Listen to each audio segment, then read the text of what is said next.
So your structure's perfect, but your script's still a flop. Here's the one thing you're missing, according to neuroscience, that makes your audience 4 times more satisfied when those credits roll. Let's talk about setup and payoff. Neuroscientists found that great storytelling releases the chemicals in our brain that make us care. But most people, myself included, don't always know how to capture this in their storytelling. Because the catch is, if you set something up, the seed needs to be planted 3 times before the payoff, or the audience won't feel anything when it happens. Let's take a look at one of my favorite examples, the merman from Cabin in the Woods. The merman barely gets a minute of screen time, but director Drew Goddard says it was the #1 reason test audiences loved the film. And it's because it followed this formula. The first mention, Hadley bets on it at the whiteboard. He even gets offended when Sitterson suggests he's ridiculous for betting on a merman in the middle of the woods. But this got our brains to pay attention. The second mention is when Kurt almost blows into the conch shell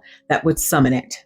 This not only sustains our attention, but it deepens our emotional engagement. And now we want to see this merman as bad as Hadley. Finally, in the third act, just when we think the majority of the chaos from The Purge has peaked, the merman emerges from the chaos, smoke, and dust to end Hadley. Oh, come on. It's the ultimate cathartic moment. To capture this in your writing, pick a significant moment you want to set up. Make sure it appears at least 3 times with escalating stakes, including one moment where it almost pays off but doesn't. Make sure the first mention is subtle enough that the audience doesn't even realize it's a setup until the payoff in Act 3.